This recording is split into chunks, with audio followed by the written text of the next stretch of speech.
Hi friends, welcome to TET previous papers analysation. So ఇది 28 June morning షిఫ్ట్న జరిగిన Telangana social TET paper content paper analysation. So 28 June నాడు ఒకే ఒక shift జరిగింది, morning shift.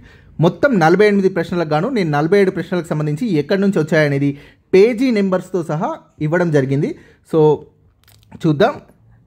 మన material నుండి మొత్తం 35 ప్రశ్నలు వచ్చాయి, 37 గాను. సో 6వ తరగతి నుంచి 10వ తరగతి వరకు నేను తయారు చేసిన పీడిఎఫ్స్ నుంచి, సో ఈ కలర్ఫుల్ పీడిఎఫ్స్ నుంచి 35 క్వశ్చన్స్ వచ్చాయి.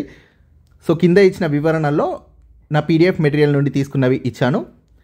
సో మిగిలిన ఈ 2 ప్రశ్నలు 8th క్లాస్ బుక్లో ఎండింగ్ పేజెస్ నుంచి 2 క్వశ్చన్స్ వచ్చాయి. సో అవేంటో కింద చూద్దాం. ఇంటర్ నుంచి 11 ప్రశ్నలు వచ్చాయి. ఈ 11 ప్రశ్నల్లో ఒక ప్రశ్నకి నాకు సమాధానం దొరకలేదు, బట్ నెక్స్ట్ అప్డేట్స్లో నేను ఇస్తాను అది. సో ఆ ప్రశ్న అంతర పంటల సాగు గురించి చూద్దాం. మొత్తం పేజ్ నెంబర్స్తో సహా ఇచ్చాను. సో 6వ తరగతి నుంచి ఎలాంటి ప్రశ్నలు రాలేదు, 7వ తరగతి నుంచి 2 ప్రశ్నలు, 8వ తరగతి నుంచి 7 ప్రశ్నలు, 9వ తరగతి నుంచి 13 ప్రశ్నలు, అత్యధికంగా ఈసారి 10వ తరగతి నుంచి 15 ప్రశ్నలు వచ్చాయి. సో ప్రతిసారి 9th క్లాస్లో ఎక్కువ ప్రశ్నలు వచ్చేవి, బట్ ఈసారి 10th నుంచి అత్యధికంగా 15 వచ్చాయి. ఈ 2 కలిపితే 28 ప్రశ్నలు. సో టోటల్ 48 ప్రశ్నలు, 28 ప్రశ్నలు 9th and 10th నుంచే వచ్చాయి. సో 8th కూడా కలిపితే total 35 questions out of 48 questions. So నేను అందు గురించే 8th, 9th, 10th చదవమని చెప్పాను. సో నేను యాప్లో 10thకి సంబంధించిన ఆల్ వీడియోస్ అన్లాక్ చేసి ఉంచాను, మీరు ఒకసారి చెక్ చేసుకోండి. ఈ 15 క్వశ్చన్స్ వచ్చాయా రాలేదా నా మెటీరియల్ నుంచి అనేది తెలుస్తుంది. యాప్లో నేను అన్లాక్ చేశాను. అలానే యూట్యూబ్ ప్లేలిస్ట్లో కూడా 10th క్లాస్ వీడియోస్ అన్నీ మీకు కనబడతాయి, చెక్ చేసుకోండి.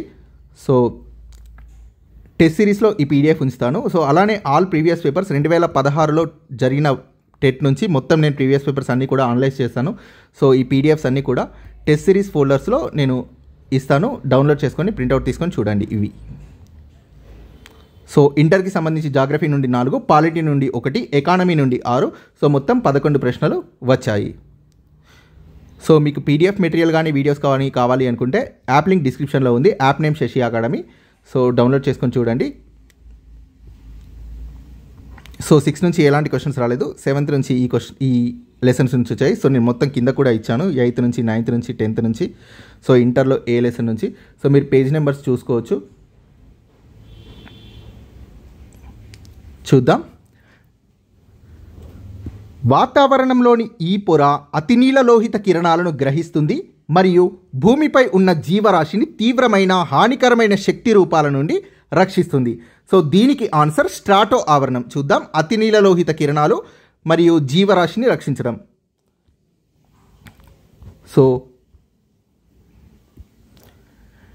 స్ట్రాటో ఆవరణం ఓజోన్ పొరని కలిగి ఉంటుంది. ఈ ఓజోన్ పొర అతినీలలోహిత కాంతి కిరణాలని గ్రహించి భూమిని ప్రమాదకరమైన అతినీలలోహిత కిరణాల బారి నుండి మానవాళిని, జీవరాశిని కాపాడుతుంది. సో ఆన్సర్ స్ట్రాటో ఆవరణం. ఇది ఇంటర్ జాగ్రఫీ ఫస్ట్ ఇయర్ శీతోష్ణ స్థితి లెసన్ 124వ పేజీ నుండి ఇచ్చారు. సో ఇది మనకు 9th బుక్లో ఈ లెసన్ కనబడుతుంది, వాతావరణం అని. సో అందులో ఇది లేదు, ఈ మ్యాటర్ అనేది ఇంటర్లో ఉంది. సో ఇది ఇంటర్ లింక్డ్ క్వశ్చన్. 2002లో ఈ హక్కు జీవించే హక్కులో భాగమైంది. ఆన్సర్ ప్రాథమిక విద్యా హక్కు. 9వ తరగతి 19వ అధ్యాయమైన మానవ హక్కులు ప్రాథమిక హక్కులు లెసన్లోని 246వ పేజీలో మీకు ఆన్సర్ ఉంటుంది. సో నా మెటీరియల్ నుంచి ఇచ్చాను. ఇది జీవించే హక్కు. 2002లో జీవించే హక్కులో విద్యా హక్కు కూడా భాగం అయింది. దీని ప్రకారం 6 నుండి 14 సంవత్సరాల వయస్సు పిల్లలకు ప్రభుత్వం ఉచిత మరియు నిర్బంధ విద్యను కల్పించాలి. నిర్బంధ అంటే తప్పనిసరి. సో పిల్లలు క్రమం తప్పకుండా బడికి హాజరయ్యేలా చూసే బాధ్యత తల్లిదండ్రులది. ఆగ్నేయం నుండి వాయువ్య దిశలో దాదాపు 135 కిలోమీటర్ల దూరం విస్తరించి ఉన్న ప్రసిద్ధ కాశ్మీర్ లోయ ఈ శ్రేణుల మధ్య ఉంది. సో ఆన్సర్ పిర్ పంజాల్ మరియు జస్కర్ శ్రేణుల మధ్య. So 10th class first lesson భారతదేశం భౌగోళిక స్వరూపాలు 7వ పేజీ. సో పిర్ పంజాల్ మరియు జస్కర్ శ్రేణుల మధ్య ప్రఖ్యాతిగాంచిన కాశ్మీర్ లోయ ఆగ్నేయం నుండి వాయువ్య దిశగా 135 కిలోమీటర్ల పొడవుతో వ్యాపించి ఉంది. సో ఇది టేబుల్స్లో ఇచ్చాను, నేను కింద ఎక్స్ప్లెనేషన్స్లో కూడా కింద పాయింట్ వైజ్గా కూడా ఇచ్చాను మెటీరియల్లో. భారతదేశంలో ఈ కారణం వల్ల నైరుతి ఋతుపవనాలు ఏర్పడతాయి. ఆన్సర్ భూమి మరియు సముద్రం చల్లబడడం వేడెక్కడంలో తేడా వల్ల. 9వ తరగతి 4వ అధ్యాయం వాతావరణం లెసన్ 43వ పేజీలో ఆన్సర్ ఉంది. ఋతుపవనాలు మాన్సూన్స్. భారతదేశంలో వర్షపాతం ప్రధానంగా ఈ ఋతుపవనాల వల్ల సంభవిస్తుంది. దేశంలోని అన్ని అంశాలు ఋతుపవనాలతో ముడిపడి ఉన్నాయి. సో భూమి నీరు చల్లబడడం, వేడెక్కడంలో తేడాల వల్ల ఋతుపవనాలు ఏర్పడతాయి. వాయువ్య భారతదేశంలో ఒక అల్పపీడన ప్రాంతం ఏర్పడుతుంది. ఆగ్నేయ వ్యాపార పవనాలు భూమధ్య రేఖను దాటడంతో నైరుతి ఋతుపవనాలు ఏర్పడతాయి. సో నైరుతి ఋతుపవనాలు ఏర్పడతాయి. సో ఇంగ్లీష్ బుక్లో సౌత్ వెస్ట్ అని ఇక్కడే ఇచ్చారు. సో తెలుగు బుక్లో సింపుల్గా ఋతుపవనాలు అని ఇచ్చారు. ఆన్సర్ నైరుతి ఋతుపవనాలు. కొరియాలిస్ ప్రభావం వల్ల భారత ద్వీపకల్పంలో పొరుగు దేశాల్లో నైరుతి ఋతుపవనాలు ఏర్పడతాయి. నెక్స్ట్, ఎక్స్ అనే దేశం యొక్క మానవ అభివృద్ధి సూచిక విలువ 0.976. అప్పుడు ఎక్స్ అనే దేశం ఈ అభివృద్ధి దేశంగా పరిగణిస్తారు. ఆన్సర్ అత్యధిక మానవ అభివృద్ధి దేశంగా పరిగణిస్తారు. సో ఇది inter second year economics first lesson ఆర్థికాభివృద్ధి 14వ పేజీ నుండి తీసుకున్నారు. సో మానవ అభివృద్ధి సూచిక విలువ 0 నుండి 1 వరకు ఉంటుంది. గుర్తుపెట్టుకోండి, 0 నుండి 1 వరకు ఉంటుంది. సో ఇక్కడ 0.8 కంటే అధికంగా ఉన్నవి అధిక మానవ అభివృద్ధి చెందిన దేశాలుగా పరిగణించబడ్డాయి. సో 0.5 కంటే తక్కువ ఉంటే అల్పస్థాయి, 0.5 నుండి 8 మధ్య ఉంటే మధ్యస్థ స్థాయి, 0.8 కంటే అధికంగా ఉంటే అధిక మానవ అభివృద్ధి చెందిన దేశాలు. సో ఇక్కడ ఒక మార్క్ కలిసే అవకాశం ఉంది. ఇక్కడ 0.8 అంతకంటే అధికంగా ఉన్న దేశాలను అత్యధిక మానవ అభివృద్ధి చెందిన దేశాలు అని ఇచ్చారు. సో ఇదే పారాగ్రాఫ్లో 0.8 కంటే అధికంగా ఉన్నవి అధిక మానవ అభివృద్ధి చెందిన దేశాలుగా పరిగణించబడ్డాయి అని. సో ఈ షిఫ్ట్లో ఎగ్జామ్ రాసిన వారు సో ఇది అబ్జెక్షన్ పెట్టుకోండి. సో ఒక మార్క్ కలుస్తుంది. నెక్స్ట్ క్వశ్చన్ చూద్దాం. ఒకే కాలంలో ఒకే పొలంలో 2 లేదా అంతకంటే ఎక్కువ పంటల్ని పండించే పద్ధతిని ఇలా అంటారు. ఆన్సర్ అంతర పంటలు పండించే పద్ధతి. సో ఇది నేను నెట్లో చూశాను. సో ఇంటర్ బుక్స్లో నాకు దొరకలేదు, బట్ నేను మళ్ళీ సెర్చ్ చేస్తాను. నెక్స్ట్ అప్డేట్ ఇస్తాను ఈ క్వశ్చన్ గురించి. దీని ఆన్సర్ అంతర పంటలు పండించే పద్ధతి. సో లాస్ట్ టైం బహుళ పంటలు పండించే పద్ధతి గురించి అడిగారు టెట్లో, ఈసారి అంతర పంటలు పండించే పద్ధతి గురించి అడిగారు. సో ఇది ఇంటర్కి సంబంధించిన క్వశ్చన్, స్కూల్ బుక్స్లో లేదు ఇది. ఒక దేశంలో జనాభాలో ప్రతికూల వృద్ధి రేటు ఉన్నప్పుడు దీనిని మనం గమనించవచ్చు. ఆన్సర్ జనన రేటు మరణ రేటు కంటే తక్కువగా ఉన్నదని. Inter second year geography second lesson world ప్రపంచ జనాభా 19వ పేజీ. సో ఇక్కడ చూస్తే వ్యతిరేక జనాభా పెరుగుదల,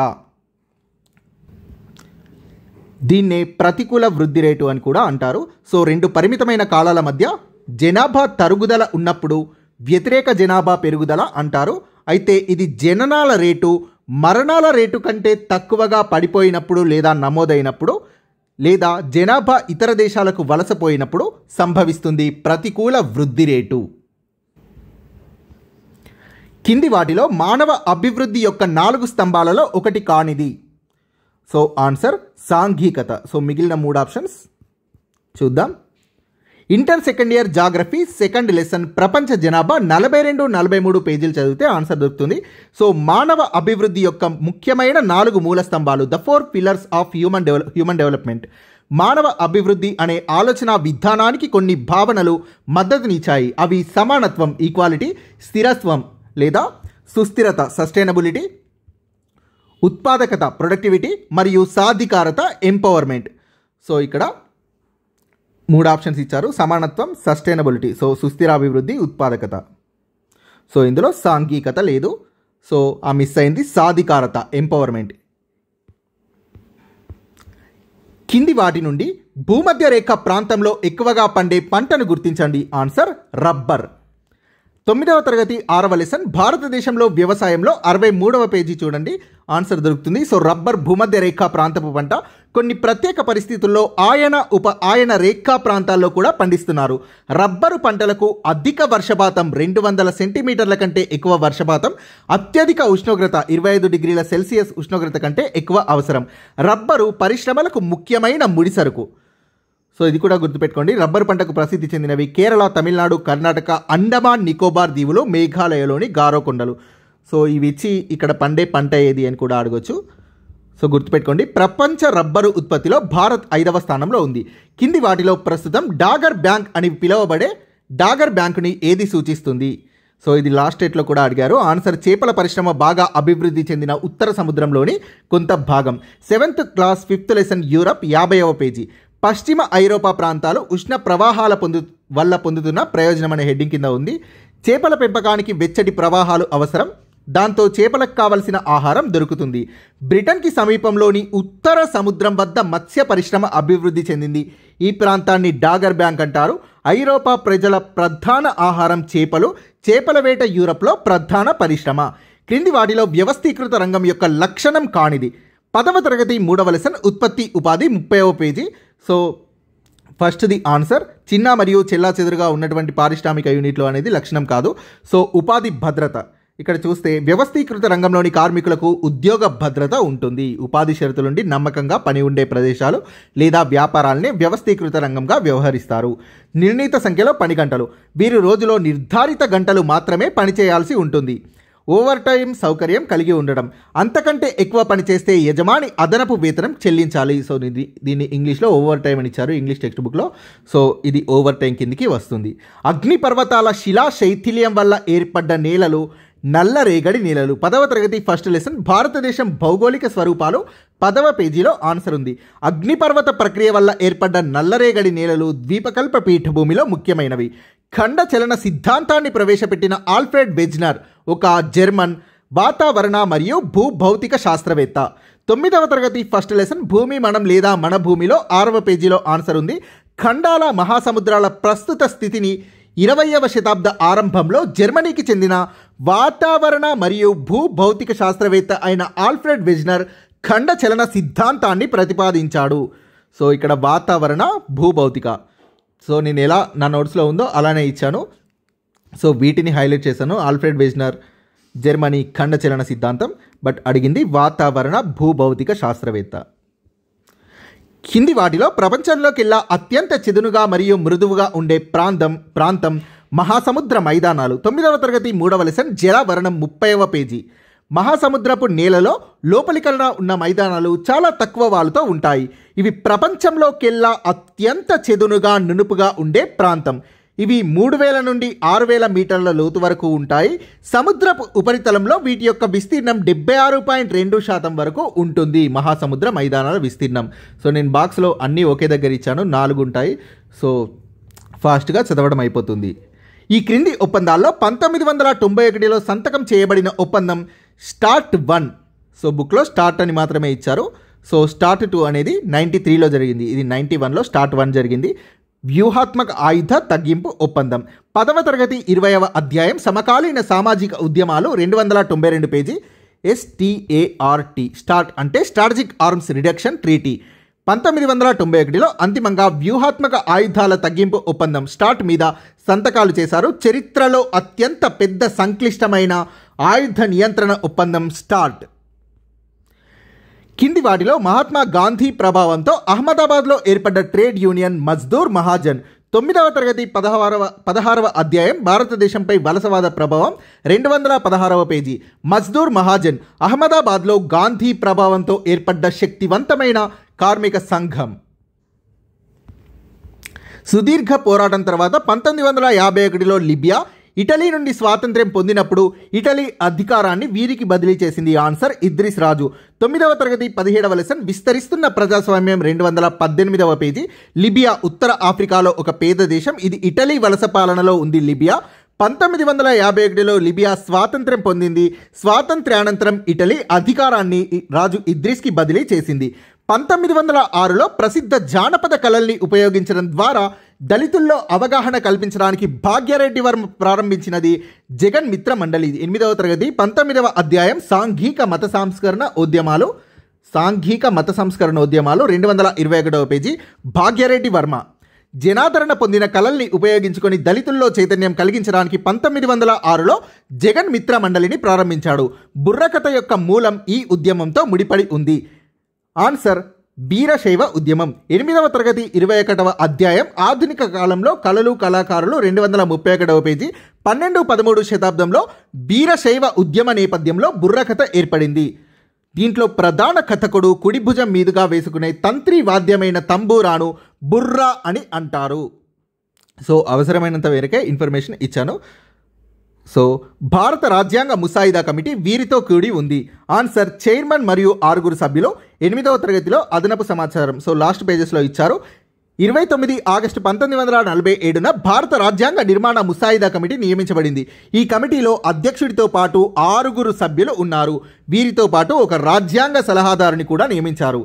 సో ఇవి ఎప్పటికైనా ఇంపార్టెంటే, చూద్దాం. ముసాయిదా కమిటీ సభ్యులు doctor BR Ambedkar president, KM Munshi మాజీ గృహ శాఖ మంత్రి, అల్లాడి కృష్ణస్వామి అయ్యర్ మాజీ advocate general, N Gopalaswami Ayyangar Jammu and Kashmir మాజీ ప్రధాని, నెహ్రూ మంత్రిమండలిలో సభ్యులు, బిఎల్ మిట్టర్ భారతదేశ మాజీ అడ్వకేట్ జనరల్, మహమ్మద్ సాదుల్లా అస్సాం మాజీ ముఖ్యమంత్రి ముస్లిం లీగ్ సభ్యులు, డిపి ఖైతాన్ న్యాయవాది. రాజ్యాంగ సలహాదారుడిగా శ్రీ బెనగల్ నరసింహరావు గారు నియమింపబడ్డారు. తర్వాత కాలంలో 1950 సంవత్సరంలో వీరు అంతర్జాతీయ న్యాయస్థానంలో భారతదేశం నుండి మొట్టమొదటి న్యాయమూర్తిగా నియమింపబడ్డారు. ఇతర కమిటీ సభ్యులు, బిఎల్ మిట్టర్ కమిటీ నుండి రాజీనామా చేశారు. వీరి స్థానంలో మాధవరావు, వడోదర మహారాజు యొక్క న్యాయ సలహాదారులైన మాధవరావు నియమింపబడ్డారు. డిపి ఖైతాన్ గారి మరణం వల్ల ఆయన స్థానంలో టిటి కృష్ణమాచారి గారు నియమింపబడ్డారు. సో ఆల్ కాంపిటేటివ్ ఎగ్జామ్స్కి ఈ ఇన్ఫర్మేషన్ యూజ్ అవుతుంది. కొండగట్టు ఆంజనేయ స్వామి ఆలయం తెలంగాణలోని ఈ జిల్లాలో ఉంది. ఆన్సర్ జగిత్యాల. సో ఇది కూడా 8వ తరగతిలో అదనపు సమాచారంలో ఉంది. సో ఇక్కడ జగిత్యాలలో కొండగట్టు ఆంజనేయ స్వామి దేవాలయం. సో వీటి మీద నేను మళ్ళీ వీడియో చేస్తాను. భారత రాజ్యాంగం ప్రకారం ఈ రాజ్యం వ్యక్తులపై ఏ మతాన్ని బలవంతంగా రుద్దదు లేదా వ్యక్తుల మత స్వేచ్ఛను హరించదు. ఆన్సర్ లౌకిక రాజ్యం. 8వ తరగతి 20వ లెసన్ లౌకికత్వం అవగాహన 235వ పేజీలో ఆన్సర్ ఉంది. భారత రాజ్యం లౌకికంగా ఉండాలని భారత రాజ్యాంగం నిర్దేశిస్తోంది. సో ఈ కింది ఉద్దేశాలని లౌకిక రాజ్యం మాత్రమే సాధించగలదని భారత రాజ్యాంగం భావిస్తోంది. సో ఒకసారి క్వశ్చన్ చూద్దాం. ఏ మతాన్ని బలవంతంగా రుద్దదు, వ్యక్తుల మత స్వేచ్ఛను హరించదు. సో ఏ ఒక్క మతాన్ని వ్యక్తులపై రుద్దకూడదు, వ్యక్తుల యొక్క మత స్వేచ్ఛను హరించకూడదు. సో లౌకిక రాజ్యం మాత్రమే సాధించగలదని భారత రాజ్యాంగం యొక్క భావన. ఈ కేసులో సుప్రీంకోర్టు ఇచ్చిన తీర్పు భారత రాజ్యాంగ చరిత్రలో 2వ ముఖ్యమైన ఘట్టంగా ప్రాచుర్యం పొందింది. Answer Kesavananda Bharat case. 10వ తరగతి 15వ అధ్యాయం స్వతంత్ర భారత రాజ్యాంగ నిర్మాణం 237వ పేజీ. భారత రాజ్యాంగ చరిత్రలో 2వ ముఖ్యమైన ఘట్టం కేశవానంద భారతి కేసుగా ప్రాచుర్యం పొందిన సుప్రీంకోర్టు తీర్పు భారత రాజ్యాంగంలోని కొన్ని అంశాల్ని ఎట్టి పరిస్థితుల్లోనూ సవరించడానికి లేదని ఇందులో వాదించారు. వీటిల్లో ప్రాథమిక హక్కులు కూడా ఒకటి. సో మెటీరియల్ ఈ విధంగా కలర్ఫుల్గా ఉంటుంది, ఈజీగా మీరు చదువుకోవచ్చు. ఎవరికైనా ఈ పీడిఎఫ్ మెటీరియల్ 6 to 10th కావాలి అనుకుంటే 1500+ పేజెస్. సో నాకు 150 రూపీస్ ఫోన్పే చేస్తే నేను పంపిస్తాను. మొబైల్ నెంబర్ 9494525644కి ఫోన్పే చేసి స్క్రీన్ షాట్ని ఇదే నెంబర్కి వాట్సాప్ చేస్తే నేను పంపిస్తాను. సో మీరు ప్రింట్ తీసుకోవచ్చు. శాశ్వత శాంతి మరియు మానవ అభివృద్ధిని నిర్ధారించడం అనే 2 లక్ష్యాలతో ప్రారంభించబడిన అంతర్జాతీయ సంస్థ ఐక్యరాజ్య సమితి. 10వ తరగతి 19వ అధ్యాయం ప్రపంచ యుద్ధాల తర్వాత ప్రపంచం భారతదేశం 273వ పేజీలో ఆన్సర్ ఉంది. సో ఐక్యరాజ్య సమితి 2 ఉద్దేశాలతో ఏర్పడింది. ఇక్కడ చూస్తే శాశ్వత శాంతి, మానవ అభివృద్ధిని నిర్ధారించడం అనే 2 ఉద్దేశాలతో ఏర్పడింది. సో ఐరాస అనేది ఐక్యరాజ్య సమితి దేశాల స్వయం ప్రతిపత్తిని గుర్తించి ప్రపంచ శాంతికి ముప్పు లేదా తీవ్ర మానవ హక్కుల ఉల్లంఘన లాంటి సందర్భాల్లో జోక్యం చేసుకుంటుంది. దేశాల అంతర్గత వ్యవహారాల్లో జోక్యం చేసుకోను అని ఐరాస మాట ఇచ్చింది. ఐరాస ఏర్పడ్డప్పుడు దాంట్లో 51 దేశాలుండగా ప్రస్తుతం 2016 నుండి 193 దేశాలు సభ్యులుగా ఉన్నాయి. ఈ 193వ దేశం సౌత్ సూడాన్, దక్షిణ సూడాన్. 1990లో భారతీయ జనతా పార్టీ నాయకుడు ఎల్కే అద్వానీ ఇక్కడి నుండి అయోధ్య వరకు రథయాత్రను చేపట్టారు. ఆన్సర్ సోమనాథ్ నుండి. 10వ తరగతి 18వ అధ్యాయం రాజకీయ ధోరణుల ఆవిర్భావం 1977-2000 269వ పేజీ. 1984లో లోక్సభ ఎన్నికల్లో బీజేపీ 2 సీట్లు మాత్రమే గెలిచింది. అయోధ్య అంశాన్ని రాముడు పుట్టిన ప్రదేశం అంటూ వివాదాస్పద మసీదు ఉన్న చోట గుడి కట్టడానికి ఉద్యమం చేపట్టడంతో బీజేపీకి ఆదరణ గణనీయంగా పెరిగింది. ఈ అంశాలకు మద్దతుగా ఎల్కే అద్వానీ 1990లో సోమనాథ్ నుండి అయోధ్య వరకు రథయాత్ర చేపట్టాడు. అద్వానీ అరెస్ట్ బీహార్లో జరిగింది. ఉద్యమ సమయంలో పెద్ద ఎత్తున మత అల్లర్లు చెలరేగడంతో బీహార్లో అద్వానీని అరెస్ట్ చేయడంతో ఈ రథయాత్ర ముగిసింది. So answer Somnath. భారత రాజ్యాంగంలోని ఆర్టికల్ 324(6) ప్రకారం ఇది కేంద్ర మరియు రాష్ట్ర ప్రభుత్వ ఉద్యోగుల సేవల్ని ఉపయోగించుకుంటుంది. ఆన్సర్ ఎన్నికల నిర్వహణ కోసం ఎన్నికల సంఘం. సో 10వ తరగతి 16వ అధ్యాయం భారతదేశంలో ఎన్నికల ప్రక్రియ 230వ పేజీలో ఆన్సర్ ఉంది. కేంద్ర ఎన్నికల సంఘం. కేంద్ర ఎన్నికల సంఘానికి ఎన్నికల నిర్వహణ కోసం ప్రత్యేక సిబ్బంది లేరు. రాజ్యాంగంలోని ఆర్టికల్ 324(6) ప్రకారం రాష్ట్రపతి గవర్నర్ల అనుమతితో కేంద్ర రాష్ట్ర ప్రభుత్వ సిబ్బందిని ఎన్నికల నిర్వహణ కోసం తీసుకుంటుంది. ఆ సమయంలో ప్రభుత్వ శాఖలపై అధికారం కేంద్ర ఎన్నికల సంఘానికే ఉంటుంది. భారత రాజ్యాంగంలోని ఈ ఆర్టికల్ ప్రకారం ప్రధానమంత్రి సలహాతో భారత రాష్ట్రపతి రాష్ట్ర ప్రభుత్వాన్ని రద్దు చేసి రాష్ట్ర గవర్నర్ని రాష్ట్ర పరిపాలనను చేపట్టమని ఆదేశించవచ్చు. Answer 356 article. 10వ తరగతి 18వ లెసన్ రాజకీయ ధోరణుల ఆవిర్భావం 1977-2000 లెసన్ 257వ పేజీలో ఆన్సర్ ఉంది. 356వ ఆర్టికల్. రాజ్యాంగంలోని 356 ఆర్టికల్ ప్రకారం రాష్ట్ర ప్రభుత్వం రాజ్యాంగం ప్రకారం రాష్ట్రాన్ని పాలించలేకపోతోందని గవర్నర్ అభిప్రాయపడితే రాష్ట్ర ప్రభుత్వాన్ని తొలగించమని, ఇంకా అవసరమైతే శాసనసభను రద్దు చేయమని రాష్ట్రపతికి సిఫార్సు చేయొచ్చు. అప్పుడు ప్రధానమంత్రి సలహాతో రాష్ట్ర ప్రభుత్వాన్ని రాష్ట్రపతి తొలగించి పాలనా బాధ్యతల్ని చేపట్టమని రాష్ట్ర గవర్నర్ని కోరవచ్చు. 1971లో భారతదేశంలో జరిగిన లోక్సభ ఎన్నికల్లో కాంగ్రెస్ పార్టీ ఈ జనాకర్ష నినాదంతో ఎన్నికల్లో పోటీ చేసింది. ఆన్సర్ గరీబీ హఠావో. 10వ తరగతి 17వ అధ్యాయం స్వతంత్ర భారతదేశం మొదటి 30 సంవత్సరాలు 250 పేజీలో ఆన్సర్ ఉంది. గరీబీ హఠావో. కాంగ్రెస్ గరీబీ హఠావో అనే జనాకర్షక నినాదంతో ఎన్నికల్లో పోటీ చేసి రికార్డు స్థాయిలో విజయం సాధించింది. ప్రతిపక్షం అనేది దాదాపు లేకుండా పోయింది. మనం వైరుధ్యాల జీవితంలోకి ప్రవేశించబోతున్నాం. రాజకీయాల్లో సమానత్వం ఉంటుంది మరియు సామాజిక మరియు ఆర్థిక జీవితంలో అసమానత ఉంటుంది అని చెప్పిన వారు డాక్టర్ బిఆర్ అంబేద్కర్. 10వ తరగతి 17వ అధ్యాయం స్వతంత్ర భారతదేశం మొదటి 30 సంవత్సరాలు 239వ పేజీ. సో 1950 జనవరి 26న మనం వైరుధ్యాలతో కూడిన జీవనంలోకి ప్రవేశించబోతున్నాం. రాజకీయాల్లో సమానత్వం ఉంటుంది. సో రాజకీయాల్లో సమానత్వం ఉంటుంది, కానీ సామాజిక ఆర్థిక అంశాల్లో అసమానత్వం ఉంటుంది. సామాజిక ఆర్థిక అంశాల్లో అసమానత ఉంటుంది. సో ఈ విధంగా చెప్పినది డాక్టర్ బిఆర్ అంబేద్కర్. సో ఇది టెక్స్ట్ బుక్లో ఈ లెసన్లు స్వతంత్ర భారతదేశం మొదటి 30 సంవత్సరాల్లో ఫస్ట్ లైన్ ఇది. 1950 జనవరి 26న మనం వైరుధ్యాలతో కూడిన జీవనంలోకి ప్రవేశించబోతున్నామని. సో ఒక బాక్స్ ఐటమ్ ఇది. సో దీన్ని పేర్కొన్నది బిఆర్ అంబేద్కర్. శాశ్వత శిస్తు నిర్ణయ ఒప్పందం ద్వారా పన్నుని వసూలు చేసే అధికారం వీరికి ఇవ్వబడింది. ఆన్సర్ జమీందారులకు. 8వ తరగతి 10వ అధ్యాయం బ్రిటిష్ నిజాంల పాలనలో భూస్వాములు కౌలుదారులు 110వ పేజీ. శాశ్వత శిస్తు ఒప్పందం 1793లో కార్న్వాలిస్ ప్రవేశపెట్టాడు. Governor general Cornwallis. శిస్తుల్ని వసూలు చేసే అధికారం ఇందులో జమీందారులకు ఇవ్వబడింది. శిస్తులో 90% వాటా బ్రిటిష్ ప్రభుత్వానికి మరియు 10% జమీందారులకు ఉంటుంది. ఇటలీని ఇటాలియన్ రిపబ్లిక్గా ఏకం చేయడానికి ఒక కార్యక్రమాన్ని రూపొందించడానికి గిసెప్పే గారిబాల్డి ఒక రహస్య సంఘాన్ని ఏర్పాటు చేశాడు. దీన్ని ఇలా అంటారు. ఆన్సర్ ఎర్ర చొక్కాలు.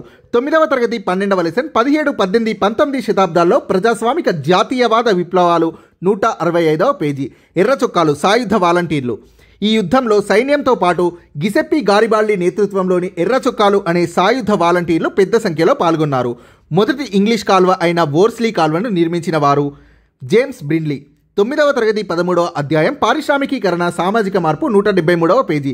వర్స్లీ లేదా వర్స్లీ కాల్వ ఇది మొదటి ఇంగ్లీష్ కాల్వ. దీన్ని 1761లో జేమ్స్ బ్రిన్లే నిర్మించాడు. 1991లో యుఎస్ఎస్ఆర్ రద్దుని ప్రకటించినది బోరిస్ ఎల్సిన్. 10వ తరగతి 19వ అధ్యాయం ప్రపంచ యుద్ధాల తర్వాత ప్రపంచం భారతదేశం 283వ పేజీ. బోరిస్ ఎల్సిన్ అంతిమంగా అధ్యక్ష ఎన్నికల్లో గెలుపొంది 1991లో యుఎస్ఎస్ఆర్ని రద్దు చేస్తున్నట్లుగా ప్రకటించాడు. 16వ శతాబ్దంలో హిందూ మహాసముద్రం మీద సముద్ర తీర సామ్రాజ్యాన్ని స్థాపించినది పోర్చుగీస్. 9వ తరగతి 15వ అధ్యాయం లాటిన్ అమెరికా, ఆసియా, ఆఫ్రికాల్లో వలసవాదం 195వ పేజీ. హిందూ మహాసముద్రం 16వ శతాబ్దంలో పోర్చుగల్ హిందూ మహాసముద్రంపై సముద్ర సామ్రాజ్యాన్ని స్థాపించింది పోర్చుగల్. వితంతువుల పునర్వివాహం ముఖ్యంగా బాల వితంతువుల కోసం పోరాడిన సంఘ సంస్కర్త. ముఖ్యంగా అని అడిగారు. బాల వితంతువుల కోసం పోరాడిన సంఘ సంస్కర్త. ఆన్సర్ ఈశ్వర్ చంద్ర విద్యాసాగర్. 8వ తరగతి 19వ అధ్యాయం సాంఘిక మత సంస్కరణోద్యమాలు 216వ పేజీ. ఈశ్వరచంద్ర విద్యాసాగర్ బెంగాలీ సంఘ సంస్కర్త. వితంతువులు ప్రత్యేకించి అక్కడ ముఖ్యంగా అన్నాడు. సో ప్రత్యేకించి బాలికా వితంతువుల పునర్వివాహానికి పోరాడినది ఈశ్వరచంద్ర విద్యాసాగర్. బాల్య వివాహాలకు, బహుభార్యత్వానికి వ్యతిరేకంగా పోరాడాడు. బాలికల విద్య కోసం ఉద్యమించాడు. తీవ్ర వ్యతిరేకత ఎదురైనప్పటికీ బాలికల కోసం పాఠశాలలను నెలకొల్పాడు. So Ishwarchandra Vidyasagar. Cripps mission విఫలమైన తర్వాత బ్రిటిష్ పాలనకు వ్యతిరేకంగా మహాత్మా గాంధీ తన 3వ ప్రధానమైన ఈ ఉద్యమాన్ని ప్రారంభించాలని నిర్ణయించుకున్నాడు. ఆన్సర్ క్విట్ ఇండియా ఉద్యమం. 10వ తరగతి 14వ అధ్యాయం భారతదేశ జాతీయోద్యమం, దేశ విభజన, స్వాతంత్ర్యం 203వ పేజీ. క్రిప్స్ దౌత్యం విఫలం అయ్యాక బ్రిటిష్ పాలనకు వ్యతిరేకంగా గాంధీ తన 3వ ముఖ్యమైన ఉద్యమాన్ని ప్రారంభించాడు. 1942 ఆగస్టులో మొదలైన ఈ ఉద్యమం క్విట్ ఇండియా ఉద్యమం. అంటే భారతదేశం వదిలి వెళ్ళండి అని అర్థం. మార్చి 1946లో బ్రిటిష్ మంత్రివర్గం 3 సభ్యులతో కూడిన ఒక బృందాన్ని దీన్ని సమీక్షించడానికి న్యూఢిల్లీకి పంపింది. Answer all India Muslim league చేసిన ప్రత్యేక రాష్ట్ర ఏర్పాటు కోరికను పరిశీలించి స్వతంత్ర భారతదేశానికి అనువైన రాజకీయ చట్టాన్ని సిఫారసు చేయడానికి. సో 10వ తరగతి 14వ లెసన్ భారతదేశ జాతీయోద్యమం, దేశ విభజన, స్వాతంత్రం 206వ పేజీ. ముస్లిం లీగ్ కోరికను పరిశీలించి స్వతంత్ర భారతదేశానికి అనువైన రాజకీయ చట్టాన్ని సిఫార్సు చేయడానికి బ్రిటిష్ మంత్రివర్గం 1946 మార్చిలో 3 సభ్యుల బృందాన్ని ఢిల్లీకి పంపించింది. కింది అసఫ్జాహీ పాలకుల్లో మొఘలులు వీరికి నిజాం అనే బిరుదుని ఇవ్వలేదు. ఆన్సర్ నాజర్ జంగ్, ముజఫర్ జంగ్ మరియు సలాబత్ జంగ్. 7వ తరగతి 14వ అధ్యాయం మొఘల్ సామ్రాజ్యం 133వ పేజీ. నిజాం బిరుదుని పొందని వారు నాజర్ జంగ్, ముజఫర్ జంగ్, సలాబత్ జంగ్. దేశంలోని 7 జిల్లాల్లో హరిత విప్లవాన్ని పైలట్ ప్రాజెక్టుగా తీసుకున్నారు మరియు దీనిని ఈ విధంగా పిలిచారు. ఆన్సర్ సాంద్ర వ్యవసాయ అభివృద్ధి కార్యక్రమం. ఇంటర్ సెకండ్ ఇయర్ ఎకనామిక్స్ 5వ అధ్యాయం వ్యవసాయ రంగం 158వ పేజీ. సో ఇక్కడ చూస్తే భారతదేశంలోని 7 జిల్లాల్లో సాంద్ర వ్యవసాయ అభివృద్ధి పథకంగా పైలట్ ప్రాజెక్ట్ రూపంలో దీన్ని అమలు చేశారు. జాతీయ ఆదాయానికి సంబంధించి కింది వాటిలో సరైన స్టేట్మెంట్ని గుర్తించండి. ఒక దేశంలో ఏటా ఉత్పత్తి అయ్యే అన్ని అంతిమ వస్తువులు మరియు సేవల మొత్తం మార్కెట్ విలువను జాతీయ ఆదాయం అంటారు. కరెక్ట్.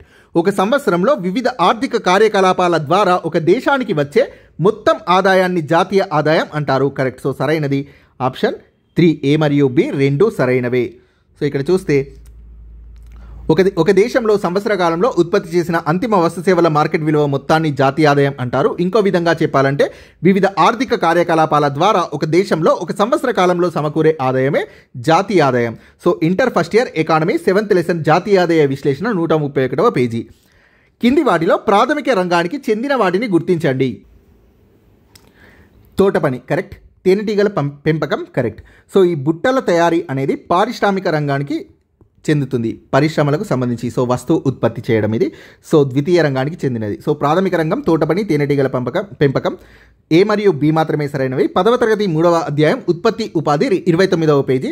సో ప్రాథమిక రంగంలోకి వ్యవసాయం, మత్స్య పరిశ్రమ, అటవీ గనులకు సంబంధించిన పనులు వస్తాయి. సో ఇక్కడ పరిశ్రమ ఉంది అని ద్వితీయ రంగం అనుకోవద్దు. ఇది ప్రాథమిక రంగం. మత్స్య పరిశ్రమ అంటే ద్వితీయ రంగం యంత్రాలు, పరికరాలు ఉపయోగించి వస్తువుల్ని ఉత్పత్తి చేయడం మరియు ఇతర పరిశ్రమలు ద్వితీయ రంగం కిందికి వస్తాయి. తృతీయ రంగంలో వస్తువుల్ని నేరుగా తయారు చేయరు. వస్తువుల ఉత్పత్తికి ప్రజలకు అవసరమైన సేవల్ని అందిస్తారు. సో ఇది టెక్స్ట్ బుక్లో ఇచ్చిన ఎక్సర్సైజ్. తోటమాలి ప్రాథమిక రంగం లేదా వ్యవసాయ రంగం కిందికి వస్తారు. బుట్టలు అల్లేవారు ద్వితీయ రంగం లేదా పారిశ్రామిక రంగం. తేనెటీగల్ని పెంచేవారు ప్రాథమిక రంగం లేదా వ్యవసాయ రంగం. సో ఇది టెక్స్ట్ బుక్లో ఇచ్చిన ఎక్సర్సైజ్. సో దీని నుంచి తీసుకున్నారు. సో నేను అవసరమైన చోట టెక్స్ట్ బుక్లో ఇచ్చిన ఎక్సర్సైజ్ కూడా చేశాను. సో 2 బుక్స్ నేను ప్రిపేర్ చేశాను, 6 to 8 ఒకటి, 9 to 10 ఒకటి. సో ఈ 2 బుక్స్ కలిపి విత్ డెలివరీ ఛార్జెస్తో 850 అవుతుంది. సో పైన టేబుల్స్లో ఇన్ఫర్మేషన్ ఉంటుంది. సో మళ్ళీ కింద పాయింట్ వైజ్గా ఉంటుంది. సో 60 నుంచి 80% వరకు టేబుల్స్లో కవర్ చేస్తుంది. దాదాపు 70% లెసన్స్కి టేబుల్స్ ఇచ్చాను ఫ్రెండ్స్. సో చూద్దాం నెక్స్ట్ క్వశ్చన్. ఈ రకమైన వ్యవసాయం అధిక జనసాంద్రత ఉన్న ప్రాంతాల్లో చేపడతారు. ఆన్సర్ సాంద్ర జీవనాధార వ్యవసాయం. 9వ తరగతి 6వ అధ్యాయం భారతదేశంలో వ్యవసాయం 59వ పేజీలో ఆన్సర్ ఉంది. సో సాంద్ర జీవనాధార వ్యవసాయం అధిక వ్యవసాయ శ్రామికుల్ని, అత్యధిక రసాయనిక ఎరువుల్ని, నీటిపారుదలని ఉపయోగించి అధిక దిగుబడి సాధించే విధానమే సాంద్ర జీవనాధార వ్యవసాయం. సో ఇది 850 అనేది విత్ డెలివరీ ఛార్జెస్ తోటి. సో అయితే కార్గో లేదా పోస్ట్ ఆఫీస్. కార్గోలో బస్ స్టాండ్కి వచ్చి తీసుకునే వ్యక్తి యొక్క ఫోన్ నెంబర్, ఎవరైతే వస్తారో ఆ పర్సన్ ఫోన్ నెంబర్, సో ఆ పర్సన్ నేమ్ ప్లస్ ఆ బస్ స్టాండ్ ఇస్తే సరిపోతుంది. సో పోస్ట్ ఆఫీస్ అయితే మాత్రం ఫుల్ అడ్రస్ ఇవ్వండి విత్ పిన్ కోడ్తో సహా. కార్గోలో 1 డేలోనే మీకు వస్తుంది బుక్ అనేది, పోస్ట్ ఆఫీస్లో 5 డేస్ పడుతుంది. సో మీరు ఎలా పర్చేస్ చేసినా 850 రూపీస్కి 2 బుక్స్ వస్తాయి. వ్యవసాయ ఉత్పత్తులకు కనీస మద్దతు ధరని నిర్ణయించేది. సో ఇది రిపీటెడ్ క్వశ్చన్. ఆన్సర్ వ్యవసాయ ధరల కమిషన్. వివరణ ఇంటర్ సెకండ్ ఇయర్ అర్థశాస్త్రం 5th లెసన్ వ్యవసాయ రంగం 169వ పేజీ. సో వ్యవసాయ ధరల సంఘం లేదా వ్యవసాయ ధరల కమిషన్. సో దీని ప్రీవియస్ పేజీలో వ్యవసాయ ధరల కమిషన్ అని ఉంటుంది దీని పేరు. సో ఏదైనా ఒకటే. కనీస మద్దతు ధరల్ని, వ్యవసాయ ఉత్పత్తుల సేకరణ ధరల్ని నిర్ణయిస్తుంది వ్యవసాయ ధరల సంఘం. దీన్ని 1965లో ఏర్పాటు చేశారు. సో తర్వాత దీన్ని పేరుని CACPగా మార్చారు. వ్యవసాయ వ్యయాల మరియు ధరల సంఘంగా మార్చారు CACPగా. CACP అంటే commission for agricultural cost and prices. భారతదేశంలో 1991 పారిశ్రామిక విధానంలో ఈ రంగానికి ఎక్కువ ప్రాధాన్యత ఇవ్వబడింది. ఆన్సర్ ప్రైవేట్ రంగం. Inter second year economics 6th lesson పారిశ్రామిక రంగం 204వ పేజీ. సో 1991 ఆర్థిక సంస్కరణలో భాగమైన భారతదేశంలో ప్రైవేట్ రంగం పాత్రను పెంచింది మరియు ప్రభుత్వ రంగాన్ని ప్రాధాన్యత పరిశ్రమలకు పరిమితం చేసింది. సో 1991 పారిశ్రామిక విధానాన్ని ఎల్పిజిగా పిలుస్తారు. ఎల్పిజి అంటే ఎల్పిజిగా పిలుస్తారు. ఎల్ అంటే లిబరలైజేషన్, పి అంటే ప్రైవేటైజేషన్, జి అంటే గ్లోబలైజేషన్. సో గ్లోబలైజేషన్ లెసన్లో ప్రపంచీకరణ 10th క్లాస్ లెసన్లు చదివినా కూడా మీరు దీనికి ఆన్సర్ చేయొచ్చు, బట్ డైరెక్ట్గా ఉండదు ఆన్సర్ అనేది. సో అర్థం చేసుకుంటే ప్రైవేట్ రంగానికి ఎక్కువ ప్రాధాన్యత ఇచ్చారని తెలుస్తుంది. సో ఇది ఇంటర్ నుంచి తీసుకున్నారు క్వశ్చన్, ఈ లైన్ అనేది. కాగితం ఉత్పత్తి యొక్క ఈ దశలో కాగితం పొడవు మరియు మందం నిర్ణయించబడతాయి. ఆన్సర్ గుజ్జును విస్తరించడం. 7వ తరగతి 9వ అధ్యాయం ఫ్యాక్టరీలో ఉత్పత్తి కాగితపు పరిశ్రమ 89వ పేజ్. గుజ్జుని పరచడం అని ఉంటుంది మనకు బుక్స్లో. సో ఇంగ్లీష్లో స్ప్రెడింగ్ ద పల్ప్ అని ఉంటుంది. స్ప్రెడింగ్ ద పల్ప్ అనేది సో ఆన్సర్ అవుతుంది. సో గుజ్జుని విస్తరించడం ఆన్సర్ అవుతుంది. మనకు బుక్స్లో మాత్రం గుజ్జుని పరచడం అని ఉంటుంది. సో ఇది కాగితపు తయారీలో అత్యంత కీలకమైన ముఖ్యమైన దశ మరియు 3వ దశ ఇది. ఈ ద్రవ రూపంలోని గుజ్జును సిలిండర్లపై సన్నటి తెరల మీద పరుస్తారు. వెడల్పు, పొడవు, మందం కావలసిన విధంగా చేసే ఈ దశ కాగితం తయారీలో అత్యంత కీలకమైనది. పొడవు మరియు మందం నిర్ణయించబడతాయి. కింది వాటిలో రిజర్వ్ బ్యాంక్ ఆఫ్ ఇండియా యొక్క సాధారణ విధి కానిది. ఆన్సర్ బ్యాంకుల తనిఖీ అనేది రిజర్వ్ బ్యాంక్ యొక్క సాధారణ విధి కాదు. Inter first year 9th lesson ద్రవ్యం, బ్యాంకింగ్, ద్రవ్యోల్బణం 183, 184 పేజీలు చదివితే ఆన్సర్ దొరుకుతుంది. సో విధుల్లో ఇక్కడ చూస్తే సో 4 ఆప్షన్స్. ప్రభుత్వ బ్యాంకర్ 1, విదేశీ మారక ద్రవ్య సంరక్షణ 1, పరపతి నియంత్రణ 1. సో ప్రభుత్వ బ్యాంకర్, విదేశీ మారక నిల్వల పరిరక్షణ, పరపతి నియంత్రణ. సో సరికానిది ఆప్షన్ 4. So next question. కింది వాటిలో నియత రుణం ఇచ్చేవారు. ఆన్సర్ సహకార సంఘాలు. 9th క్లాస్ 9th లెసన్ ద్రవ్య వ్యవస్థ రుణం 112వ పేజీ. సో బ్యాంకుల ద్వారా నియత రుణాల కిందికి వచ్చేవి బ్యాంకుల ద్వారా పొందేవి మరియు సహకార సంస్థల ద్వారా పొందేవి. సో ఇక్కడ సహకార సంఘాలు ఆప్షన్ ఇచ్చారు. భారతదేశంలో జాతీయ ఆదాయాన్ని లెక్కించేవారు కేంద్ర గణాంక అధికారి CSO. దీని full form central statistical officer. So ఇది inter first year economics 7th lesson జాతీయ ఆదాయ విశ్లేషణ. సో ఇక్కడ కేంద్ర గణాంక సంస్థ అని ఇచ్చారు. సో కేంద్ర గణాంక అధికారి ఆన్సర్ అవుతుంది. స్వాతంత్ర్యానంతరం భారత ప్రభుత్వం 1949లో PC మహలనోబిస్, గాడ్గిల్, VKRV రావులతో జాతీయ ఆదాయ అంచనాల కమిటీని నియమించింది. భారతదేశంలో జాతీయ ఆదాయాన్ని లెక్కింపు చేయడం దీని యొక్క లక్ష్యం. ప్రస్తుతం కేంద్ర గణాంక సంస్థకి సెంట్రల్ స్టాటిస్టికల్ ఆఫీస్కి జాతీయ ఆదాయాన్ని లెక్కించే బాధ్యతని అప్పగించారు. So thank you friends. మీకు కనుక ఈ వీడియో నచ్చినట్లయితే లైక్ చేయండి, షేర్ చేయండి, ఛానల్ని సబ్స్క్రైబ్ చేయండి.